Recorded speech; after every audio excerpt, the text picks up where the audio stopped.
Yo, what's up guys, Jack here, and today I'm going to be talking you through my favourite setups for each of the 4 classes in Battlefield 4. This is a question that I get a lot, especially when I'm live streaming. What are your favourite guns, what are your favourite perks, attachments, gadgets for each class? So I decided it's finally time. I've never really done a video like this before, and I just wanted to put it out there so people could use it as a reference, whatever.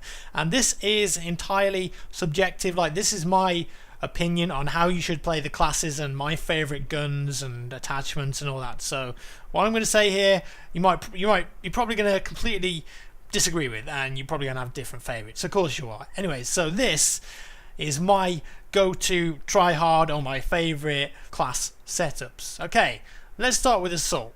Now the way I like to play Assault is very offensive. I'm a heavily attacking player. I don't really camp much, I guess. I'm always trying to push the objective and weed people out of holes and checkpoints so we can push and make an advantage. That's the way I like to play Assault. Now, as for the gun, I've gone with the Ace 23. Now, this was a close one between the Ace 23, the AEK, and the Scar H. Those are probably my top 3 favourite assault rifles, but I really feel like the Ace 23 just has the advantage for me because it's just so versatile. Like, the thing that the Ace 23 has got going for it is that it's not really bad at anything. It's okay at long range, close range, and medium range. It's quite accurate if you're tap firing it. It's just an all-around good assault rifle, and there's lots of situations where you can use it. Of course, sometimes you're going to get beat. Say, for example, you come up against someone who's got an AEK, close range, and they're probably going to hose you down, especially if they get the advantage on you. My optic is the Coyote. This is preference. I like the Coyote. Sometimes I use the Cobra. I don't like the RDS as much in Battlefield 3, but Coyote is probably my favourite in terms of being able to see where your bullets are going, and also in terms of screen space, so that's what I go for.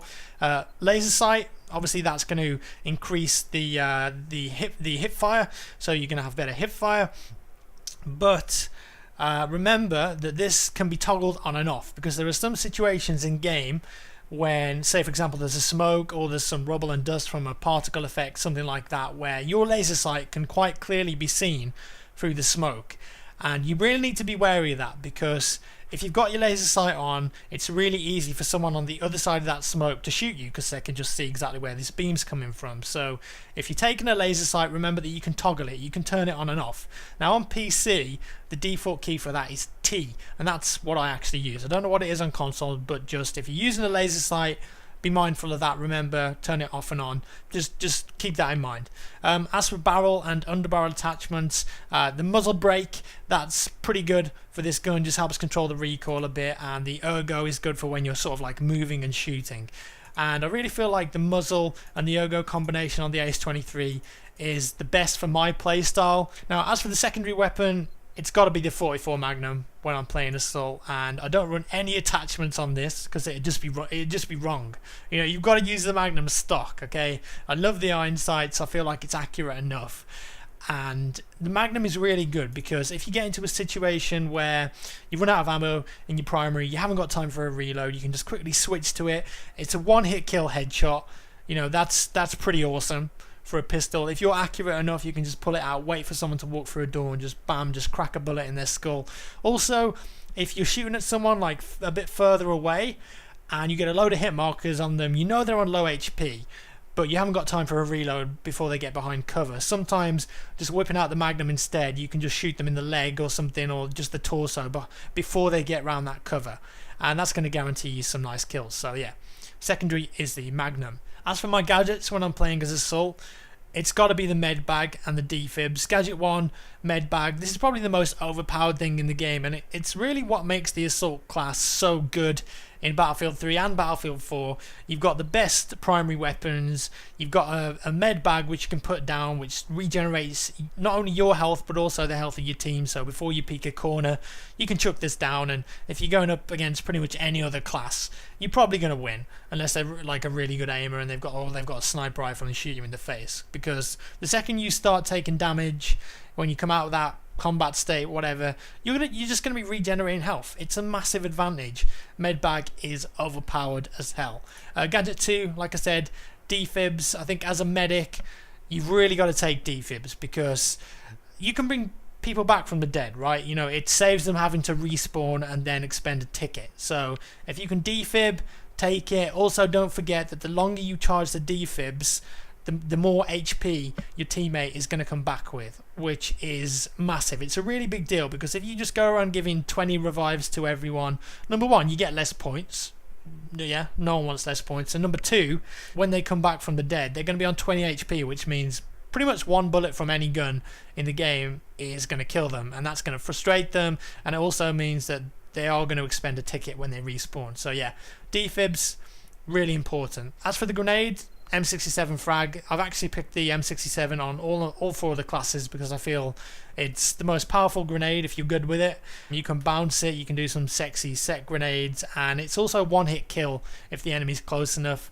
RGO impacts I don't like, minis not powerful enough for me. Incendiary can sometimes be useful, but only in really like 5v5 matches. I play a lot of 32 and 64 players, and yeah, I think there's too much space to maneuver around. But the M67 frag, if you use this correctly, you can pretty much guarantee some kills with it. Obviously I've got my Weaver knife there, knife doesn't really matter. Now the field upgrade, I've gone for offensive because, like I said, I'm a very attacking, forward thinking medic. I like to push, and as such, having sprint at level 1 is a really big deal, because it makes a huge difference in game modes like domination, rush for example, or even like conquest small infantry focus maps. If you're playing against a team that isn't running the majority of players with offensive, then you're going to get to that flag or to that choke point quicker than they're going to get to it, and that's going to give you just a few extra seconds to set up and get in a nice position and hopefully take them out when they try and push that objective. So you don't need any upgrades or squad points. Like, as soon as you spawn in, you're going to have that extra 10%. And of course the other levels, you get a bit more ammo, you get an extra grenade, and having 2 M67 grenades is a really big deal. The only one I don't really care for is the fall damage, because quite frankly, if you're jumping off things and not parachuting, or not parachuting because you think you can make it and taking a load of damage, then that's your own fault. But yeah, I love the offensive perk on assault. That's what I take. Right, next, engineer class. And the weapon selection for this is, again, this one was really close, okay? And I think it depends on how you like to play as the engineer. For me, it was between the ACWR, the AK5C, and the MPX, because the MPX is just fucking brutal. Like, it's an amazing weapon, especially in close quarters. You can even beat assault rifle players with it sometimes. But in terms of like overall usage, it's between the AK5C and the ACWR, and I went for the ACWR simply because it's an absolute hose at close range. Like, close to medium range, you can dominate with this gun. Like, sometimes I'll even take this when I'm playing as assault if I'm feeling like it, but it's just an absolute beast. Like, really fast rate of fire. It's not that bad at medium range either. If you tap fire, like if you're bursting at medium to long range, then quite frankly you're pissing in the wind. You're not going to hit the broadside of a barn. So you've really got to think about tap firing. And because of that, I've decided to take the angle grip, which does help a bit more with tap firing. It does just reduce that first shot recoil by 33%, as you can see there. And if you're tap firing medium to long range, it can help. Like, close to medium range though, you can just hose with this thing. I absolutely love it. I don't feel like you need a barrel on the ACWR, so I've just gone with the flash hider. It doesn't really have any positive or negative effects, apart from that it does hide your weapon flash, which makes it a bit harder for enemies to see you, especially if you haven't been spotted.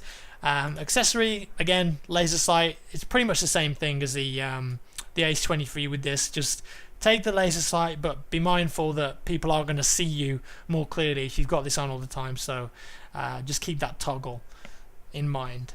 Secondary weapon, I've gone for the Deagle, because I would go for the Magnum, but the Deagle's pretty cool. It looks awesome. Again, no attachments on the Deagle, and you get more shots than with the Magnum, of course. And as an engineer, I feel like I'm going to be in less situations where I'm going to have to whip my Magnum out and try and finish someone off. So the Deagle for me is very much like a last resort with the engineer class, and just mix things up a bit. I don't want to play Magnum on every class. It just gets sort of boring. But the Deagle is probably my second favorite pistol, the Magnum being number one. Now, Gadget 1 for the engineer.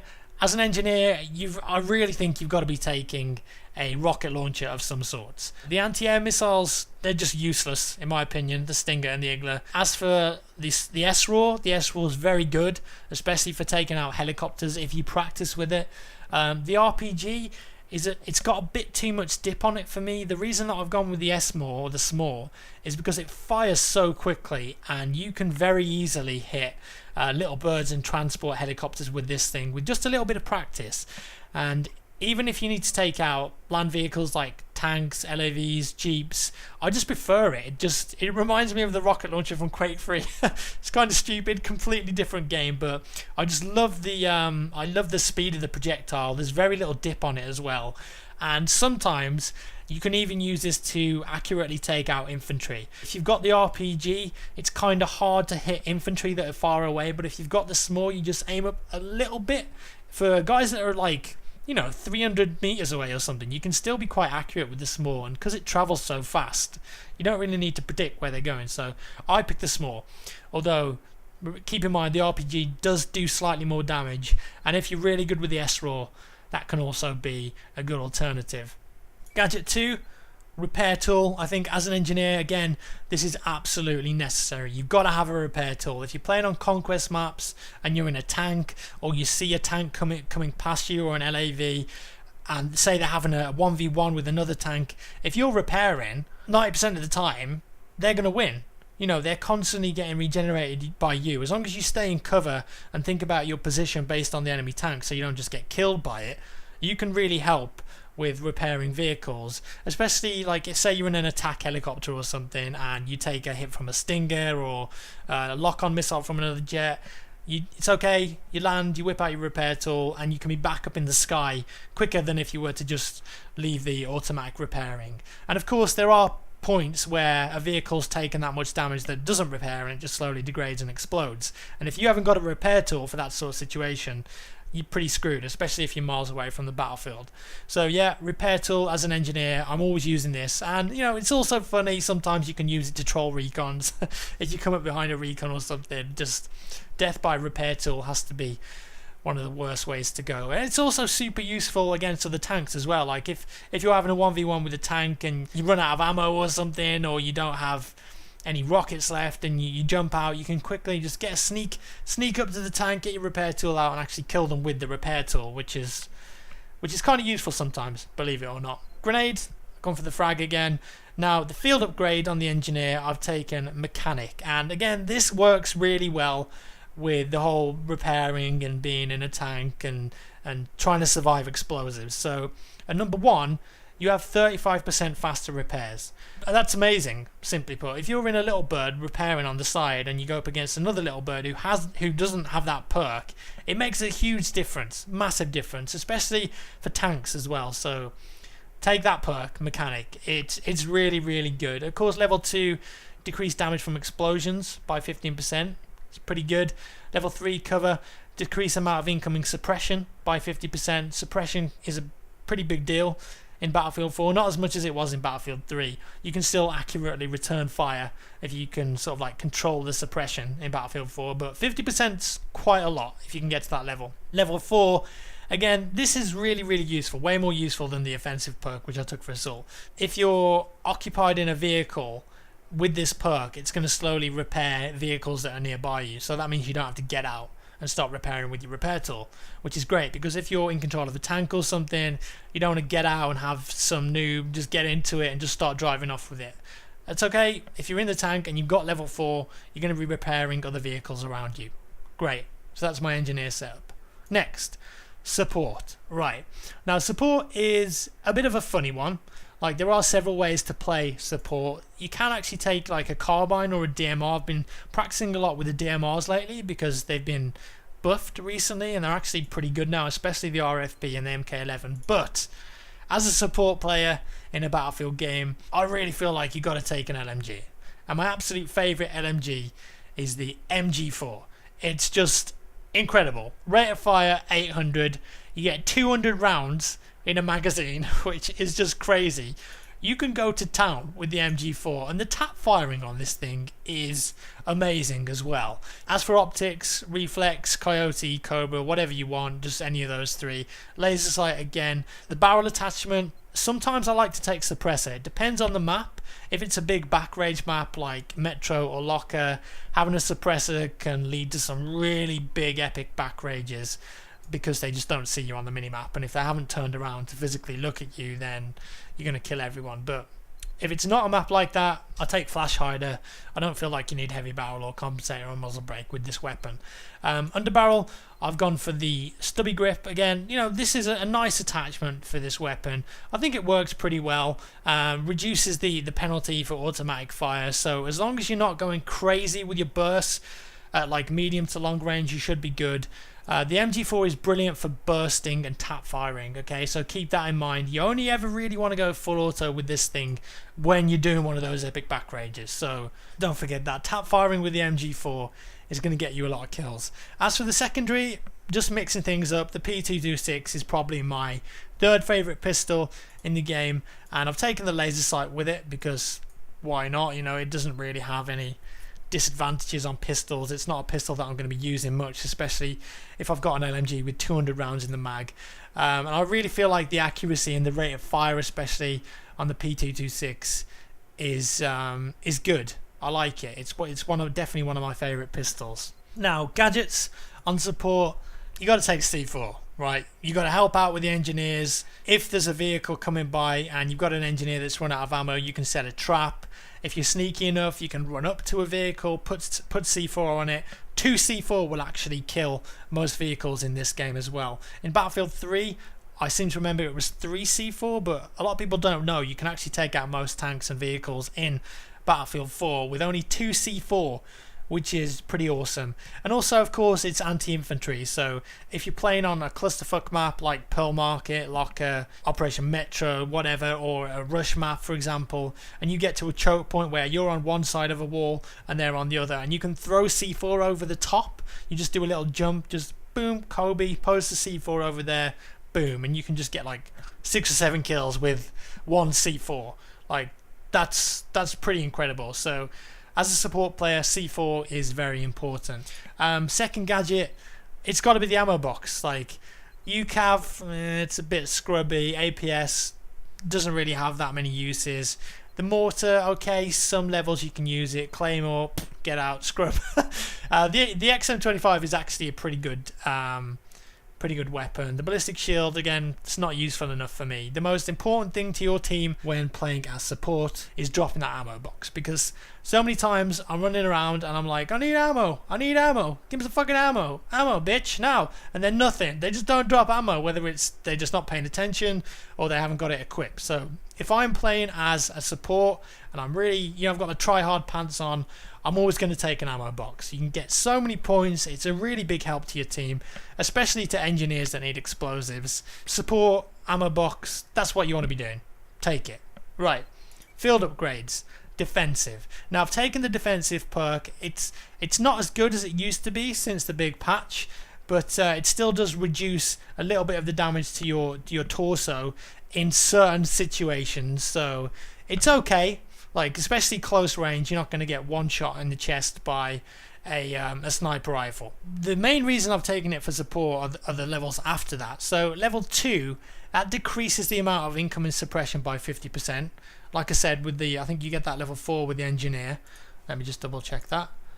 No, you get that at level 3. Okay, so you get that 1 level early with the defensive perk.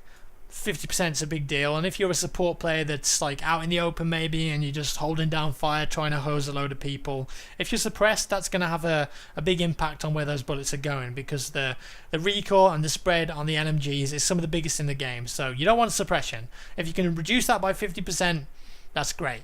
Number 3, decrease damage from explosions by 15%. Again, that plays into this whole support player LMG guy. If you're running around and there's a lot of explosions going off by you, that 15% could actually make a big difference. And then finally, number 4, you get the quick regen, which decreases the time before you're out of combat heal by 20%. So that's good if you're maybe on your own or you're with another support player or engineer, you don't have a medic with a med bag nearby. Having that can make a bit of difference, and it can mean that you'll be able to peek out faster than the other guy after taking a bit of damage. So yeah, I really like the defensive perk when I'm playing as support. There we go, support done. Right, finally, Recon. And again, I feel like I'm repeating myself here, but there's so many different ways to play this particular class. Carbines are pretty good with suppressors. Sometimes I like to play like a sneaky spec ops guy and take a suppressor on a carbine or on a secondary when I'm playing as Recon, but I love playing an aggressive Recon with a bolt action. Like that's my thing. That's the way I like to play Recon. I'm not the sort of Recon that camps on a hill 500 meters away and tries to get like the longest headshots that I can possibly get. Like that's just not me, and I get bored of that. Of course, some people enjoy doing that. Like that's cool. That's why you've got things like 40 times scopes in the game, so you can be like, hey, Barry, I got a 3,000 meter headshot yesterday on Gulf of Oman or whatever, you know. So those people can play Recon like that. That's fine. But for me, I love to play all up in the enemy's grill, right? And the best weapon for me to achieve that sort of playstyle is by far the Gol Magnum. Now, I absolutely love this sniper rifle because the rate of fire is so quick. You only get 6 shots in the magazine, which is on the lowest. I think it's like the 3rd lowest out of all the sniper rifles in terms of magazine capacity. But those 6 shots, you can get them out of your weapon so fast. And if you keep on your toes, take a shot, get a headshot, strafe, you pull the bolt back, whatever, get another shot ready, shoot again, you can just go on some epic close to medium range kill streaks. You've just got to aim for the head. Like that's so important. Try not to go for body shots, and I know how hard it is to always try and go for headshots because it's a small target. Sometimes you think, well, I can just go for the body shot. Maybe I'm below 50 meters, maybe I've got the one shot multiplier, maybe he's not using the defensive perk. But for me, I think to try and guarantee the kill, you've really got to go for the headshots. As for the scope, some people like to take red dot with this, or with some of the other sniper rifles as well, but a medium to long range, you're kind of useless. So I like the 8 times scope. I think it's a big enough magnification that you can use it at longer ranges, but I also feel like it's not too big that I can't use it in close to medium range, if that makes sense. Like I think it's perfect for my playstyle, and it suits me. I like the look of the crosshair as well. Accessory, now, laser sight. I take the laser sight on the sniper rifles not because I go around trying to like hip fire everyone and do MLG 360 no scopes. I take it because when I'm aiming down the sight with a sniper rifle, for some reason, I don't know why, it could just be in my head, but having the red dot there just above the center, like in the middle of the crosshair, it helps me aim. It's probably a placebo, but if I turn it off and try and shoot people, I don't seem as effective with the sniper rifle. So maybe it's just the way my brain works, whatever, but I really prefer the way the 8 times scope looks when you've got the laser sight on there. Now, barrel, you don't want to take anything really on a sniper rifle. Flash hider, you might as well take it. Again, no positive or negatives really, apart from that it hides your flash. Suppressors are fucking useless on sniper rifles, don't take them. As for auxiliary, you've got to take straight pull. I think you need straight pull bolt on a sniper rifle, especially one that fires so fast as well, just so you can get accurate return shots if you want to without having to come out of your scope and then go back in. So I think straight pull bolt is absolutely necessary. As for secondary, 93R. Now again, I can just take the Magnum with this class, but I like the 93R because if I get surprised or rushed, I can just quickly switch to this weapon, and it's just a beast in close range. I absolutely love it. Attachments, I've got the tri-beam laser on there and the compensator.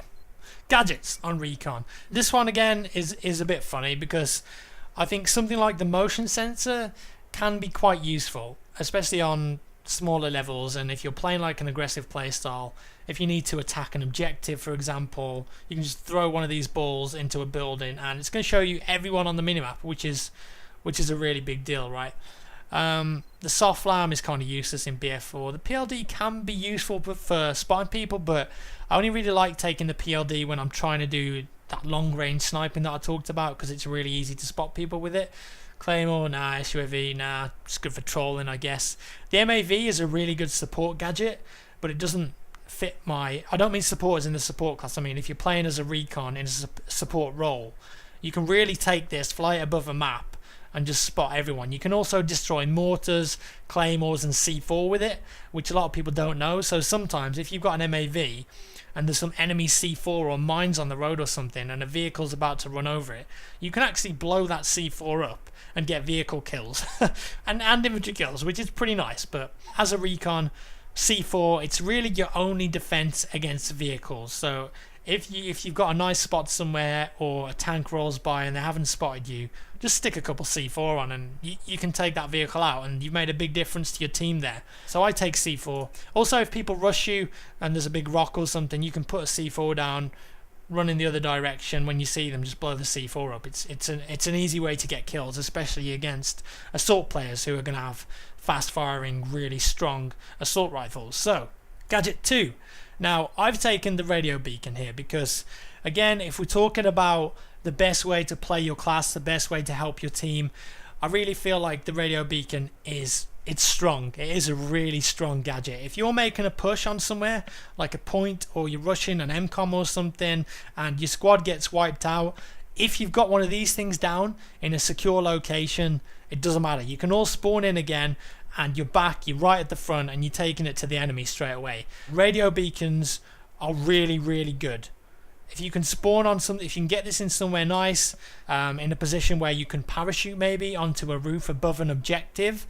I'm not talking about parachuting onto cranes and stuff, because that's fucking useless. Like, you're not even playing the objective there. But if you can put this in, angle this in a position where you can spawn in and parachute onto a nice location, like the top of a parking lot, for example, something like that, and then take it from the top rather than having to come from the bottom. Because obviously if you're trying to take a flag, say you've got like a multi-story building like flood zone, for example, one of the points is the parking lot. You can actually parachute down, get onto the top of the building, clear it from the top to the bottom, which is way easier than trying to clear it from the bottom to the top. If you can do one floor at a time from the top to the bottom, it's just going to be much more secure. It's going to be easier. So radio beacon, take it, think about where you're putting it, and you're going to win a lot of games if it's used correctly. Now the field upgrade, I really wish that parts of this upgrade were available on some of the other classes, because it's fucking awesome. I've gone for the sniper upgrade. I am playing the sniper class. That doesn't mean I've gone sniper because of that, but look at what you can do with this thing. So level 1, hold breath. So that increases the time that you can hold your breath by 100%. Now for my playstyle, that doesn't really apply to me because I'm very up close and personal, and I scope in, I try and take a shot as quickly as I possibly can, right? So that doesn't really apply. But level 2, when you get that cover, you can decrease suppression by 50%, and this really helps if you're in mid-range and an assault rifle player spots you. It doesn't matter if you're suppressed a little bit, you can accurately return fire and nail a kill on them, and they're going to be quite surprised sometimes. You'll be in like a 1v1 with an assault rifle, and maybe they hit you, maybe they suppress you a little bit, you take cover. With this perk, you can actually peek out again straight away and get quite an accurate follow-up headshot on them, and they're going to be surprised by that. They're probably going to expect you to just hide, stay in cover and wait, but with that, it's a really big deal. The 3rd and the 4th levels are really, really good, and they help like close quarters gameplay as well. Like if I'm taking a carbine with a suppressor, these 2 perks here are absolutely amazing. So level 3, quick unspot. That reduces the time you're spotted by 2 seconds. That's a massive deal. As I've said before, the minimap, the 3D HUD, if you're on a regular server, they're a big deal. If you're on the minimap and you can be seen on the HUD, you're a really easy target. But shaving off 2 seconds, that's quite good, because you can take a bit of cover, wait 2 seconds, and you know, I'm not on the minimap anymore, I haven't been spotted, I'll get another chance. Okay. Now level 4, again, that works in the opposite end of the spectrum. That increases the time that you can spot your targets by 45%. So if you spot like a big group of people, bam, you press Q, you spotted like 3 or 4 with 1 press of Q, and that's really helping your team out. You can see them for 45% longer than if you didn't have this level. And you're not always going to get to level 4, but I think having that is really good, and I think it's way better than any of the other field upgrades you can take as a Recon player. So yeah, there you go. those are my recommendations, or my favourite weapon class setups and gadgets for Battlefield 4. Again, this is like my ultimate try-hard build, I guess, when I'm just thinking about making sure my team are winning, making sure I'm doing as good as I possibly can. So there you go. Those are my top picks for the 4 different classes, and these are the ways that I feel I should be playing Battlefield when I'm in a game. Yeah, let me know your thoughts down in the comments below, guys. I'm sure this is going to be a hot topic in the comments down below. I'd love to see what you think. What are your favourite setups? Do you agree with me? Disagree with me? How do you think you should be playing each class in Battlefield 4? Either way, guys, hope you enjoyed this video. A little bit different to my gameplay stuff, of course. It's a bit more in depth and tactical, I suppose. But yeah, give me a thumbs up if you enjoyed the video. Thanks for watching, and I'll see you in the next one.